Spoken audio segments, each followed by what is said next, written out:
Good evening, children. Welcome to yet another class. మీరు follow అవుతున్నాను అనుకుంటున్నాను చిల్డ్రన్.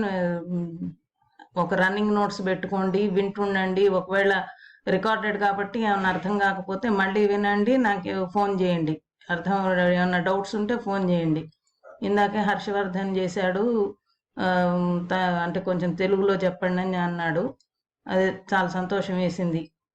మీకు ఏమన్నా డౌట్స్ ఉన్నా, ఇట్లా ఏమన్నా ప్రాబ్లమ్స్ ఉన్నా కూడా నాకు ఫోన్ చేసి చెప్తుండండి. రెగ్యులర్గా క్లాస్ విని ఇంపార్టెంట్ పాయింట్స్ నోట్ చేసుకోండి. నోట్ చేసుకొని హోంవర్క్ కూడా ఇస్తుంటాను, అది కూడా చేస్తుండండి. మేము అంటే ఇప్పుడు ఇవాళ మండే కదా, నెక్స్ట్ మండే అట్లా ఎవరినైనా పంపించి నోట్స్ పెట్టమని చెప్పాను కదా మీకు, 100 pages. దాంట్లో ప్రీవియస్గా ఇచ్చిన వర్క్స్ అన్నీ చేసి మండే కల్లా స్కూల్కి అందించేటట్టు చూడండి. ఎవరినైనా పంపించండి, మీరు రావాలని లేదు స్కూల్కి. బుక్ సాటర్డే అట్లా స్కూల్లో పెట్టేటట్టు చూడండి, స్కూల్కి పంపించేటట్టు. అంటే బుక్ వర్క్స్ చూడడానికి, మీరు చేసిన వర్క్స్ చూడడానికి బుక్ పంపించండి. ఎవరినైనా మీ అన్నల్ని కానీ లేకపోతే మీ పేరెంట్స్లో ఎవరినైనా వెళ్ళి, వీళ్ళు కాకపోతే సరే, వీలైన వాళ్ళ సంగతి చెప్తున్నాను నేను. సో మన క్లాస్కి వచ్చేటప్పటికి మనం ప్రీవియస్ క్లాస్లో 3rd చాప్టర్ ఎంటర్ అయ్యాం కదా. 3rd చాప్టర్ ఏంటి? 3rd chapter is the circulatory system or the system of transportation. So బాడీలో చెప్పాను కదా, సర్క్యులేటరీ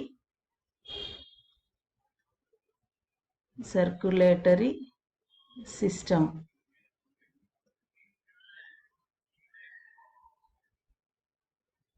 సో సర్క్యులేటరీ సిస్టమ్ అనేది చాలా ఇంపార్టెంట్. సింగిల్ సెల్డ్ ఆర్గానిజం అంటే ఏదైనా జీవి మొత్తం బాడీ, దానికి బెస్ట్ ఎగ్జాంపుల్ ఏంటి అంటే అట్లాంటివన్నిటిని ప్రోటోజోవా అనే ఫైలంలో పెడతారనమాట. సింగిల్ సెల్డ్ ఆర్గానిజంకి బెస్ట్ ఎగ్జాంపుల్ అమీబా. అమీబా అనేది ఏంటి? ఇది ఒక సింగిల్ సెల్డ్ ఆర్గానిజం. దాని బాడీ మొత్తం మనకు తెలుసు కదా. అమీబా ఏంటి? The shapeless cell which doesn't have a definite shape, that is amoeba. అంటే దాని బాడీ మొత్తం సింగిల్ సెల్డ్. ఇట్లా సింగిల్ సెల్లో ఉంటే కనుక transportation of materials through diffusion జరుగుతుంటాయి. చాలా ఈజీ. సెల్లోనే ఇట్లా మూవ్మెంట్ ఆఫ్ కంటెంట్ ఉంటుందన్నమాట. ఇట్లా కంటెంట్ మూవ్ అవుతున్నప్పుడు ఏమవుతుంది? డిస్ట్రిబ్యూషన్ ఆఫ్ మెటీరియల్స్ అనేది జరుగుతుంది. Because the entire body is single celled animals. ఇవి పారమీషియం, యూగ్లీనా, ఇవన్నీ ప్రోటోజోవన్స్ అంటారనమాట. ప్రోటోజోవన్స్ అనే ఫైలంలో ఎటువంటి ఆర్గానిజమ్స్ ఉంటాయి? బాడీ మొత్తం ఒకే సెల్తో మేకప్ అయి ఉంటుంది. అటువంటి జీవుల్లో సర్క్యులేషన్ అనేది సింపుల్గా జరుగుతుంది. Near by diffusion of the contents of the cell జరుగుతుంది. కానీ coming to the case of multicellular అంటే animals which are made of more than one cell. Such organisms are called as multicellular అంటే ఎక్కువ సెల్స్తో make అయిందనమాట. ఇంకా అట్లాంటి వాటిలో చూస్తే the most complex organism is the human body. Innumerable number of cells ఉంటాయి మనకి. ఈ ఇన్యూమరబుల్ సెల్స్లో ప్రతి సెల్కి కావాల్సినవి ఉంటాయి. నిన్న పోయిన క్లాస్లో చెప్పుకున్నాం కదా, ప్రతి సెల్కి ఏం కావాలి? ఆక్సిజన్ కావాలి ప్రతి సెల్కి. అట్లానే డైజెస్టెడ్ ఫుడ్ అనేది కావాలి for the sake of energy కావాలంటే ఏం కావాలి? డైజెస్టెడ్ ఫుడ్ కావాలి. ఫుడ్ డైజెషన్ ఎక్కడ జరుగుతుంది? ద డైజెస్టివ్ సిస్టంలో, stomach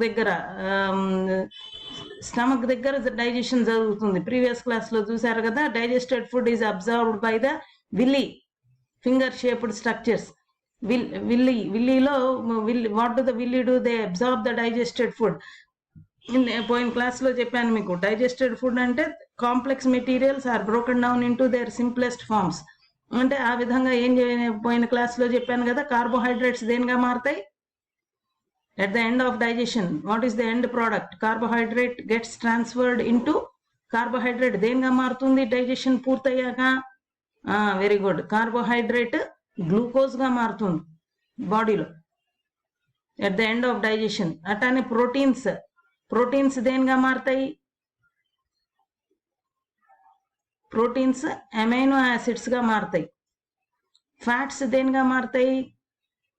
fatty acids plus glycerol, fatty acids plus glycerol గా మారుతాయి. సో ఇవన్నీ ఇక్కడ ఉన్నవన్నీ ఇవన్నీ ఏంటి? కాంప్లెక్స్ ఫార్మ్స్ అన్నమాట.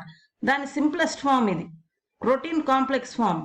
The simplest form is amino acids. Fats are the complex forms. Its simplest form is fatty acids and glycerol. So body absorbs these complex forms. It cannot blood, ఇవన్నీ blood లోకి absorb కావాలి. Complex forms blood లోకి పోవు. ఈ simplest forms blood లోకి పోతాయి. Blood లోకి పోయిన తర్వాత ఇవన్నీ ఎవరికి కావాలి? ప్రతి సెల్ కి కావాలి ఇవన్నీ. అంటే మీకు తెలుసు ప్రతి సెల్ డైజెస్టివ్ సిస్టమ్ దగ్గర ఉండదు.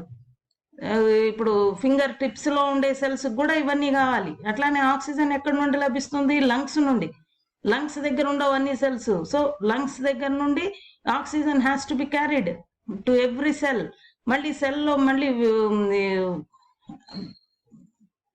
వేస్ట్ మెటీరియల్ గా ఏ గ్యాస్ తయారవుతుంది? Carbon dioxide. ఎవ్రీ సెల్లో కార్బన్ డైఆక్సైడ్ అనే గ్యాస్ తయారవుతుంది, which has to be expelled. Expelled అంటే బయటికి పంపించాలి, బాడీలో ఉంచకూడదు. బయట ఈ గ్యాస్ ఎక్కడికి వెళ్ళాలి? బయటికి వెళ్ళాలి. అంటే ఈ గ్యాస్ మళ్ళీ టిప్ ఆఫ్ ద టో దగ్గర ఉండే సెల్స్ నుండి ఈ గ్యాస్ ఎక్కడికి రావాలి? లంగ్స్ దగ్గరికి రావాలి. లంగ్స్ నుండి ఎక్స్హెల్ అవుతుంది. It goes out from the lungs. So there should be a system. ఈ ట్రాన్స్పోర్టేషన్ సిస్టమ్ యొక్క ఇంపార్టెన్సే అది. ఆ ట్రాన్స్పోర్టేషన్ సిస్టమ్ ద్వారానే ఆక్సిజన్ సెల్స్ కి రీచ్ అవుతుంది. అట్లానే సెల్స్ దగ్గర నుండి carbon dioxide is being collected and then it goes to the lungs for exhalation. ఆ విధంగానే డైజెస్టెడ్ ఫుడ్ విల్లీ నుండి సెల్స్ కి వెళ్తుంది.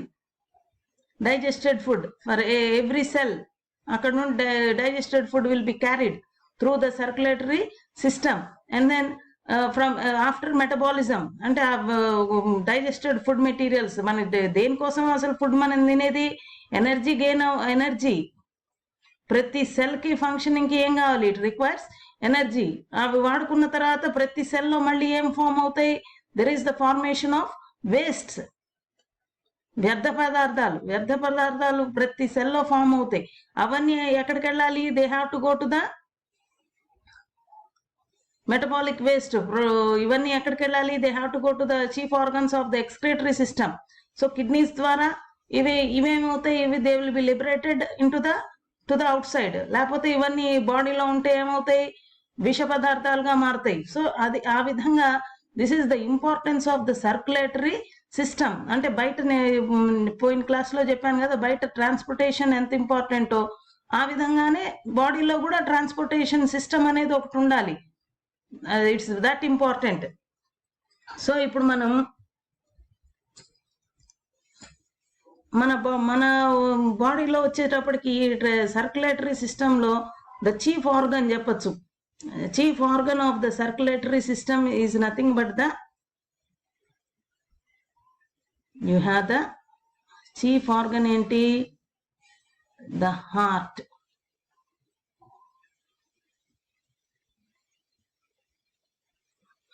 So the chief organ heart. దాంతో పాటు మళ్ళీ we have the tubular structures arise from the heart, which are called as the blood vessels.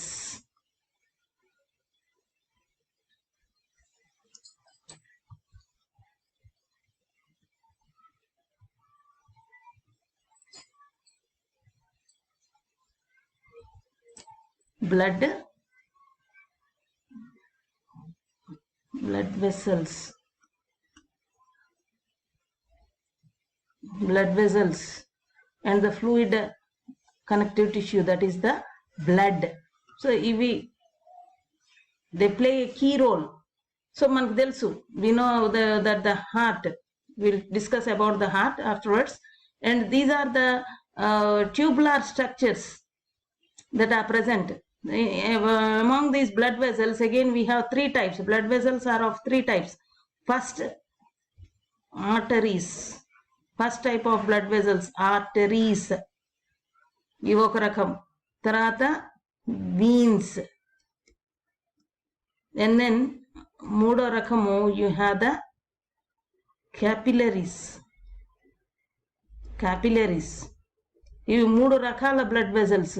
ఈ arteries వచ్చేటప్పటికి ఇవి చాలా రిజిడ్గా ఉంటాయి. రిజిడ్ అండ్ ఎలాస్టిక్, బాగా ఎలాస్టిసిటీ ఎక్కువ ఉంటుందన్నమాట. రిజిడ్గా ఉంటాయి ఇవి ఆర్టరీస్. ఇవి లెస్ రిజిడ్గా ఉంటాయి, లెస్ ఎలాస్టిక్. ఇవి వీన్స్. హెయిర్ లైక్, చాలా మైన్యూట్గా ఉంటాయి. హెయిర్ లైక్ స్ట్రక్చర్స్ అంటాను అనమాట క్యాపిలరీస్. హెయిర్ ఎంత మందాన్ని ఉంటుందో అంత మందాన్ని ఉంటాయి, అంతే, అంత థిన్గా ఉంటాయి ద బ్లడ్ క్యాపిలరీస్. సో ఈ 3 కలిపి they are what are called the blood vessels. These are the blood vessels.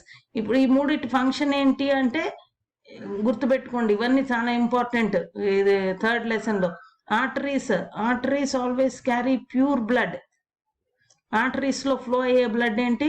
Pure blood. Pure blood అంటే అర్థం ఏంటి? ప్యూర్ బ్లడ్ అంటే ఆక్సిజనేటెడ్ బ్లడ్. ప్యూర్ బ్లడ్ అంటే ఆక్సిజనేటెడ్ బ్లడ్. ఇంప్యూర్ బ్లడ్ అంటే deoxygenated blood అనమాట. Impure blood ఏ blood vessels లో flow అవుతుంది? ఇంప్యూర్ బ్లడ్ ఫ్లో అయ్యేది వీన్స్ లో ఫ్లో అవుతుంది. ఇంకా క్యాపిలరీస్ ఏంటి అంటే arteries end with capillaries. Artery ఇట వచ్చింది అనుకోండి, ఆర్టరీ ఇట వచ్చి అది బైఫర్కేట్ అవుతుంది. Artery bifurcates into several hair diameter, hair thin like structures. These are the capillaries. Arteries end with capillaries and the veins, they begin with the capillaries. Veins అక్కడ నుండి organ నుండి బయటకు వస్తుంది. This is the vein, this is the artery, and in between you have the blood capillaries where the exchange of food materials or whatever exchange in the content of the blood takes place. Exchange of materials from the blood takes place through the capillaries. ఎందుకంటే వీటి walls చాలా థిన్గా ఉంటాయి. Capillaries యొక్క walls చాలా థిన్గా ఉంటాయి. Diffusion ద్వారా some materials will be sent out, some materials will be sent in. So capillaries ద్వారా exchange of contents or materials in the blood takes place in the capillaries. So pure blood is carried by the arteries. Pure blood flows through the arteries except for one artery. This is an exceptional case, the pulmonary artery. We will discuss about all this. The pulmonary artery is the only artery that carries the impure blood. అది ఎందుకు అనేది తర్వాత చెప్దాం. అట్లానే vein లో కూడా pulmonary vein is the only vein which carries pure blood. ఇవి 2 exceptional cases అన్నమాట. ఏది? Pulmonary artery, pulmonary vein. Every artery carries pure blood. ప్రతి ఆర్టరీలో ప్యూర్ బ్లడ్ ఉంటుంది ఎక్సెప్ట్ ఏది అంటే దీనికి రీజన్ తర్వాత చెప్పుకుందాము. Pulmonary artery. ప్రతి వీన్ లో కూడా ఏముంటుంది? ఇంప్యూర్ బ్లడ్ ఉంటుంది except the pulmonary vein. So these 2 are exceptions. So అది గుర్తుపెట్టుకోండి. బ్లడ్ వెజల్స్ 3 రకాలు: arteries, veins and capillaries. So arteries లో ప్యూర్ బ్లడ్ ఫ్లో అవుతుంది, వీన్స్ లో ఇంప్యూర్ బ్లడ్ ఫ్లో అవుతుంది. బాగా రిజిడ్ గా ఎలాస్టిక్ గా ఉండేవి ఆర్టరీస్, లెస్ రిజిడ్ గా ఉండేవి వీన్స్. మరి థిన్ గా హెయిర్ అంత మరి thin walled, very thin walled blood vessels are the capillaries. So now first of all let's start with the chief organ of the circulatory system, the most vital organ of the human body, that is the heart.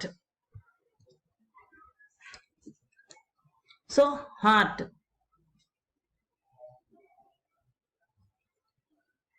So the location ekkada?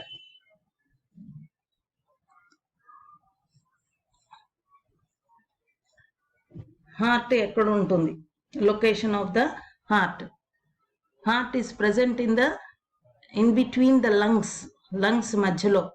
మనకు ఒక pair of lungs ఉంటాయి కదా, lungs మధ్యలో towards the left side of the chest cavity.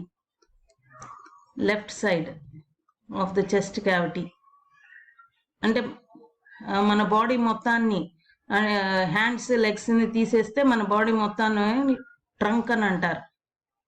ఈ trunk 2గా విభజించబడుతుంది. Diaphragm divides the trunk of the human body into 2. The upper part is called as the chest cavity and the lower portion is called as the abdominal cavity. Chest క్యావిటీలో so position of the lungs ఈ chest క్యావిటీలో lungs మధ్య left side ఉంటుందన్నమాట. And shape of the lungs చూసామంటే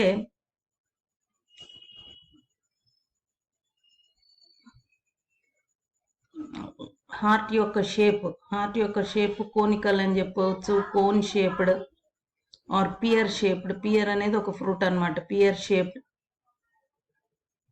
అంటే heart యొక్క shape ఎట్లా ఉంటుందంటే towards the anterior and it will be broad. ముందర వైపు బ్రాడ్ ఎండ్ గా ఉంటుంది. యాంటీరియర్ పోస్టీరియర్ వైపుకి వచ్చేటప్పటికి, వెనక భాగం వచ్చేటప్పటికి కోనికల్ గా ఉంటుంది. So cone shaped the heart, broad and towards the anterior, ముందరికి వెడల్పు ఎక్కువగా ఉంటుంది, వెనక్కి వచ్చేటప్పటికి నేరోగా తయారవుతుంది. So it's cone shaped or pear shaped shape of the heart. తర్వాత దీని యొక్క సైజుకి వచ్చేటప్పటికి the size of the heart is one's own fist. Fist అంటే ఏంటి?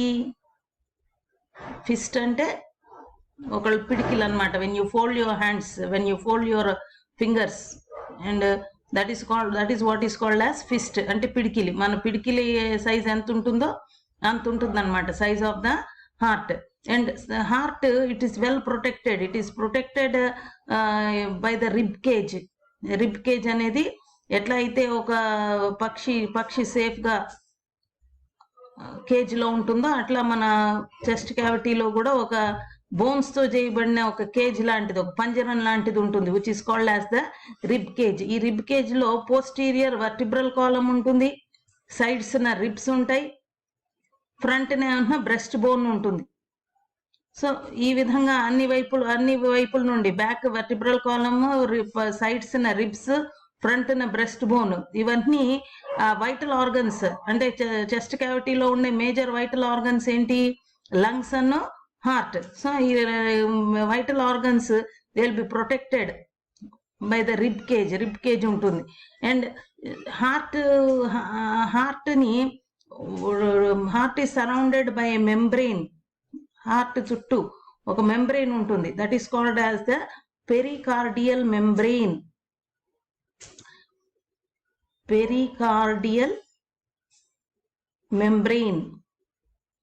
ఈ మెంబ్రెయిన్ ఏం చేస్తుంది?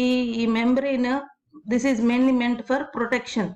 Pericardial membrane it is a bilayered, అంటే 2 లేయర్స్ గా ఉంటుంది అనమాట. ఈ పెరికార్డియల్ మెంబ్రెయిన్ హార్ట్ చుట్టూ ఇది ఒక layer that surrounds the entire heart. Heart చుట్టూ ఒక లేయర్ గా ఉంటుంది, double layered membrane which is called as the pericardial membrane. ఈ పెరికార్డియల్ మెంబ్రెయిన్, 2 మెంబ్రెయిన్స్ మధ్య ఒక fluid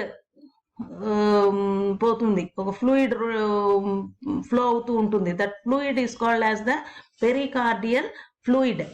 The membrane surrounding the heart is called as the pericardial membrane, and the fluid that flows in between this, it's a bilayered membrane, 2 layers, 2 పొరలుగా ఉంటుంది అనమాట. ఈ 2 పొరల మధ్య ఒక ఫ్లూయిడ్ ఫ్లో అవుతూ ఉంటుంది హార్ట్ చుట్టూ.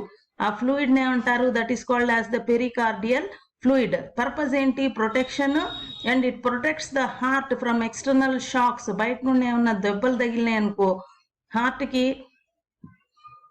నొప్పి లేకుండా చేస్తుంది అనమాట. ఎక్స్టర్నల్ షాక్స్ నుండి ప్రొటెక్షన్ ఇస్తుంది. ఏది? Pericardial fluid. సో మనం బ్రీఫ్ గా చూసుకుంటే the position of the heart is in between the lungs మధ్యలో ఉంటుంది, slightly towards the left side in the chest cavity. And then the shape is cone shaped. That means broader towards the anterior end, ముందు వైపుల వెడల్పు ఉంటుంది, వెనక్కి వచ్చేటప్పటికి నేరోగా తయారవుతుంది. That is the shape of the heart. Size of the heart is one's own fist. And it is well protected. Protection కి వచ్చేటప్పటికి చుట్టూ అన్ని వైపులా బోన్స్ ఉండే రిబ్ కేజ్ ప్రొటెక్ట్ చేస్తుంది హార్ట్ ని.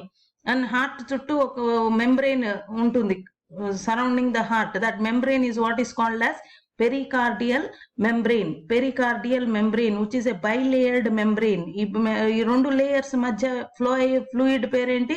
pericardial fluid. What is the function of pericardial fluid? It heart ni protection plus protects it from external shocks. అంటే బయట నుండి ఏదైనా దెబ్బ తగిలినా కూడా ఆ దెబ్బ ఫోర్స్, ప్రెషర్ అనేది తగ్గుతుంది అనమాట. దేని వలన? ఈ పెరికార్డియల్ ఫ్లూయిడ్ వలన. So this is a brief information about the heart, and you know that the heart produces a peculiar sound. What is that peculiar sound produced by the heart? Heart produces a sound enti very good. The peculiar sound produced by the heart is lub dub. Lub dub ane sound. This is the peculiar sound that the heart makes. How this sound takes place means due to the pumping of the heart pump అవుతున్నప్పుడు ఈ sounds వినిపిస్తుంటాయి. Lub dub అనే sound characteristic sound of the heart. So heart functioning అనేది even before birth అనేది mothers womb లోనే ఈ heart beat అనేది start అవుతుంది. So you know the importance of the heart right from you can say start అయినప్పటి నుండి this sound of life అనుకోవచ్చు. ఇది ఈ సౌండ్ ఆగిందంటే దాని మీనింగ్ ఏంటి? There is no life. So this is the you can say it's the sound of life. ఏది the characteristic sound that is made by the heart. So heart is that important. It's the most vital organ. If it's and it's also a muscular organ. It's made up of muscles. And let's see what are the, if you cut open the heart, what we see inside. Let's observe that now. Let's see. So హార్ట్ని కనుక మనం cut open చేస్తే, మనం తర్వాత స్కూల్లో వచ్చినప్పుడు mammal heart ఏదైనా తెచ్చుకొని డిసెక్షన్ ట్రేలో చేసి చూడొచ్చు. ఓపెన్ చేసి చూస్తే మనకి క్లియర్ కట్ గా కనిపిస్తాయి what are the chambers that are present in the heart. ఆ హార్ట్ కనుక కోనికల్ షేప్ హార్ట్ ఉంటుంది. ఆ పైన యూ హ్యావ్ కన్స్ట్రిక్షన్స్, కానీ హార్ట్ బయటే కనిపిస్తాయి అనమాట. కన్స్ట్రిక్షన్స్ అంటే గట్టి లోపలికి గీతలు లాంటివి అనమాట. కన్స్ట్రిక్షన్స్ అనేవి కనిపిస్తాయి. ఒక హారిజాంటల్ కన్స్ట్రిక్షన్, ఒక వర్టికల్ కన్స్ట్రిక్షన్ అనేది బయటే కనిపిస్తుంది. ఏది? హార్ట్ బయట. If you take the transverse section of the heart, చూద్దాం ఎట్లా ఉంటుందో హార్ట్. మీరు కూడా ఒక పెన్సిల్ తీసుకోండి, నాతో పాటు వేయండి. దీని పెన్తో కొంచెం కష్టంగా ఉంటుంది, let's try so that you can understand it better. మనకి టెక్స్ట్ బుక్ లో కొంచెం కాంప్లెక్స్ గా ఇచ్చాడు ఈ డయాగ్రామ్, మనం కొంచెం సింపుల్ గా వేద్దాం. మీరు కూడా పెన్సిల్ తీసుకొని నాతో పాటు వేయండి. So first you draw side word 3 ఎట్లయితే వేస్తామో అట్లా వేయండి. వేసిన తర్వాత let's go to the inner line. ఇట్లా పెట్టుకోండి, డబల్ లైన్ వేయండి. 3ని పక్క నుండి వేసినట్టు వేసి డబల్ లైన్ వేయండి. తర్వాత ఇక్కడ నుండి వచ్చేటప్పటికి ఒక stretched S shaped stretched line వేయండి ఇక్కడ మధ్య. ఈ స్ట్రెచ్డ్ లైన్ ని ఇట్టదేండి,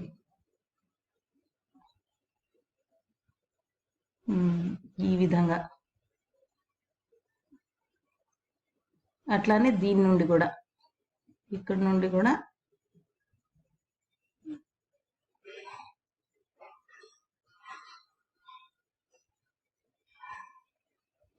ఈ విధంగా. So when you cut open the heart, you will be able to clearly observe that a heart consists of 4 distinct chambers. 4 distinct chambers ఉంటాయి హార్ట్ లో. మనం హార్ట్ ని కట్ ఓపెన్ చేసి చూసినప్పుడు, సో ఈ 2 ఛాంబర్స్ పై వైపు ఉంటాయి, యాంటీరియర్ సైడ్ అన్నమాట. ఇవి 2 ఛాంబర్స్. ఇదో చూడండి, ఛాంబర్స్ క్లియర్ గా కనిపిస్తాయి. 1, 2, 3 and 4 ఛాంబర్స్ ఉంటాయి.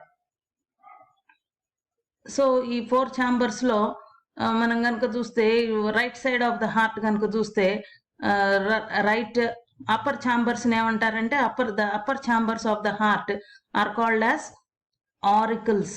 The upper chambers of the heart are called as auricles. ఇవి 1, 2 ఇవి అప్పర్ ఛాంబర్స్ అన్నమాట, పై వైపు ఉంటాయి. కింద వచ్చేటప్పటికి ఈ కింద ఉండే ఛాంబర్స్ ని ఏమంటారంటే, they are called as the ventricles. Ventricles.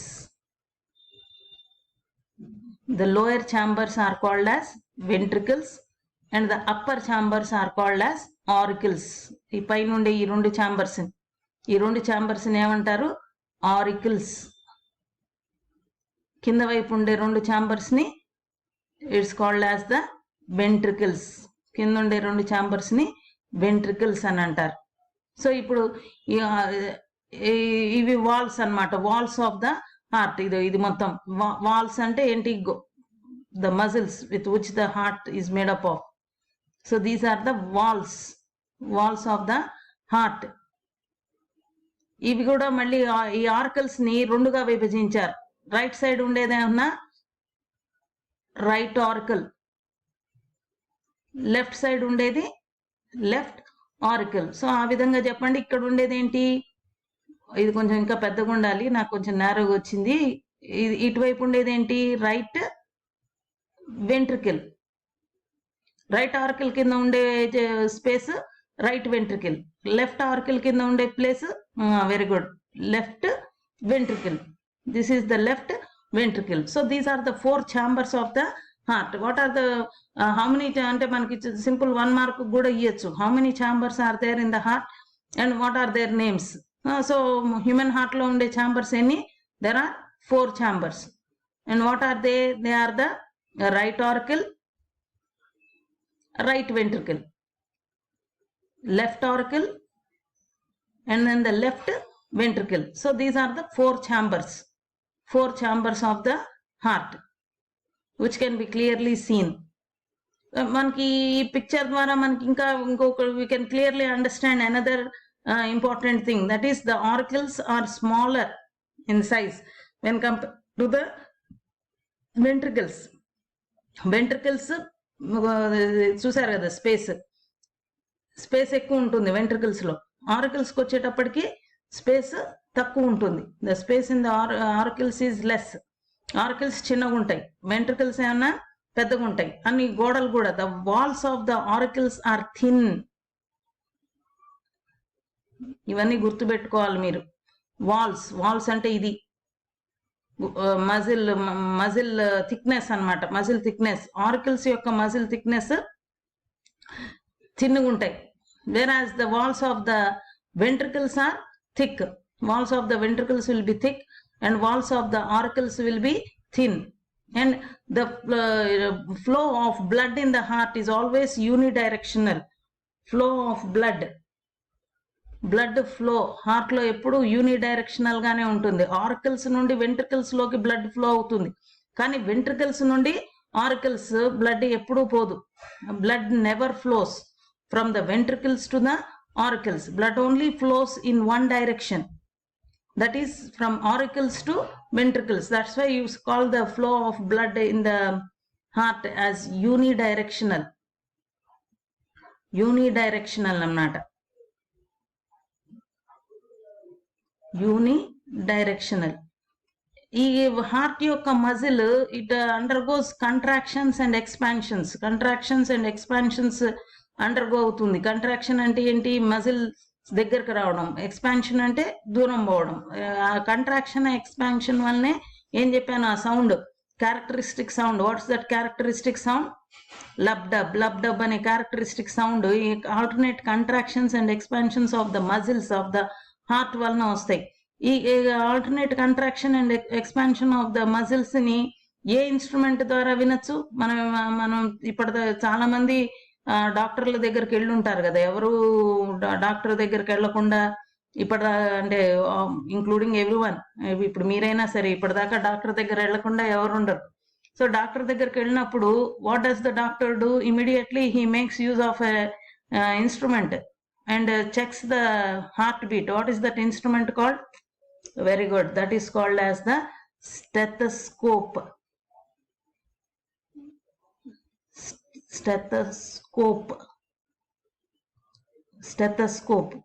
దీని ఫంక్షన్ ఏంటి? What is the purpose of the stethoscope?